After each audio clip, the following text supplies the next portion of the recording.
I'm certainly looking at this. I'm sure you've looked at it yourself, or whether you're a parent looking at it for your children.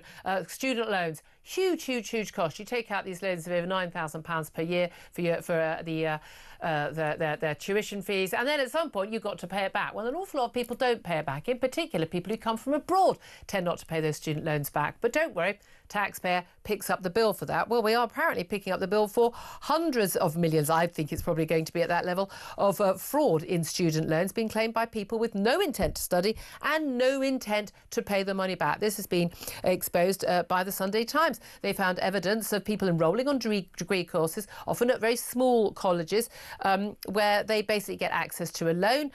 They've got no intention of paying back. They've got no intention of doing any studying. They get like £4,000 to sort of start off with at the very least.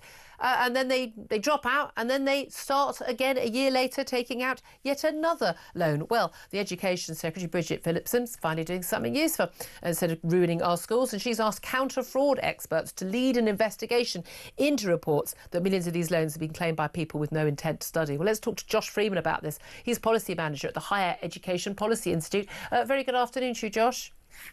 Good afternoon. Thank you for joining us. Now, I mean, the figures on this are extraordinary, because these loans, I mean, doesn't feel like enough to cover the fees when people take them out in this country. But actually, they cost us an awful lot, and a huge number of these loans are never paid back, even by people who in full here in Britain. But when people come from abroad, there's pretty much no way of getting that money back. And for some reason, we let these people get these loans.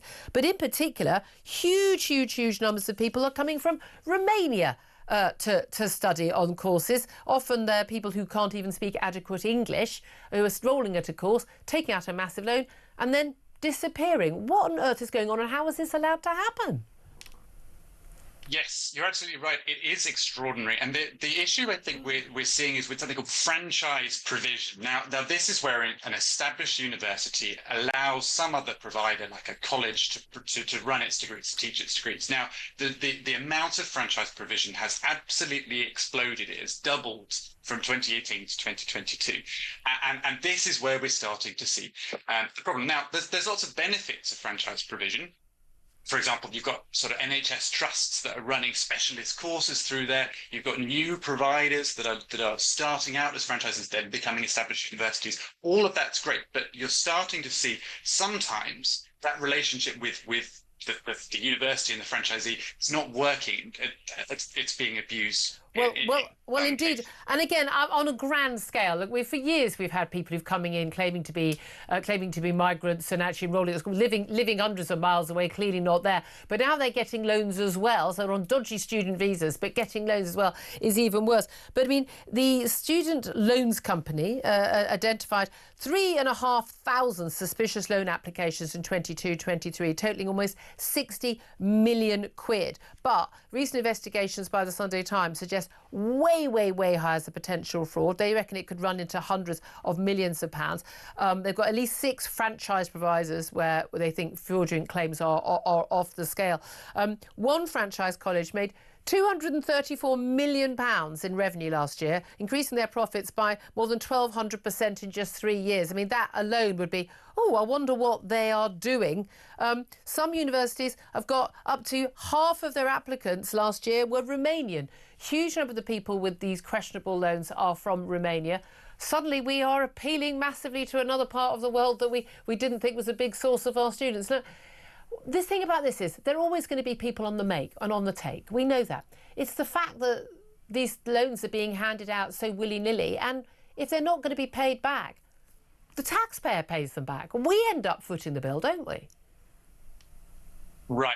And what you're seeing is a system that doesn't work, a funding system that doesn't really work. You've got institutions that are really struggling for funding, a number of universities that are on the brink of serious financial trouble, scrabbling around for ways of funding themselves. Franchise provision has become a key way. As you've just mentioned, it's quite easy to get funding for students, lots of funding by not doing very much. And as a result of that level of use of franchising has exploded. Now, I said we shouldn't, don't throw the baby out with the bathwater. We need to keep the best of franchising. It's useful for the ways I mentioned, but it's right that we regulate this properly. And the Secretary of State, to her credit, has said, already we're going to actually, even before these revelations, we were going to have some new regulations, some new proposals to regulate franchising. That's very good. Now we need some more, and hopefully the government. But it's bad enough that people are coming in on a student visa and not actually, and actually are working rather than just being students. I'm not quite sure why somebody who doesn't speak English turning up in this country to pay for college, go to a college. I'm not quite sure why that's supposed to be of a benefit to us. They're still needing housing. They're not going to be on a high income. They're not paying tax. They're no use to us at all. But if you're going to be some top sort of engineering student, we might get to keep you here and you'll be a fantastic asset to the country. Bring it on. But if you don't even speak English, when it's the second language of pretty much the entire world now, that's a bit telling already. But I don't know, the thing that utterly flummoxed me, why on earth are we giving British student loans to foreigners?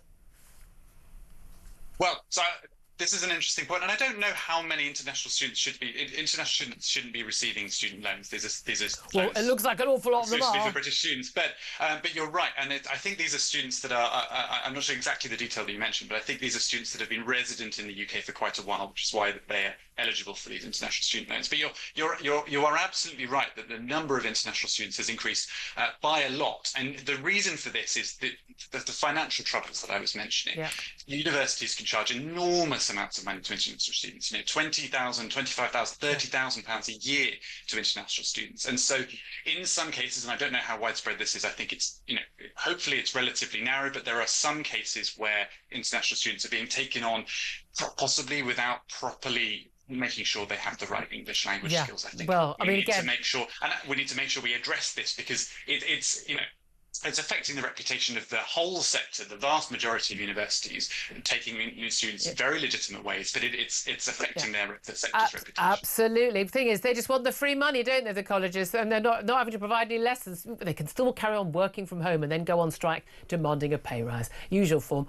Josh Freeman from the Higher Education Policy Institute. Very quick word from Sam Armstrong. I mean, this has been going on, different versions of this have been going on for a very long time, but this is the taxpayer. It's going to be massively out of pocket. Yeah, and it's a total and utter racket. I don't think that anybody coming from any country other than this should be in receipt of British taxpayer funds in order to fund... Just don't even understand why anyone thinks they should. We keep getting told that universities are good for the economy. That's why we've got to keep importing so many people. They'd never told us before that we were paying for the privilege of having them to come here. But also, if you don't even speak English when you come here, I mean, realistically, how much benefit are you bringing to us? Really? Absolutely extraordinary.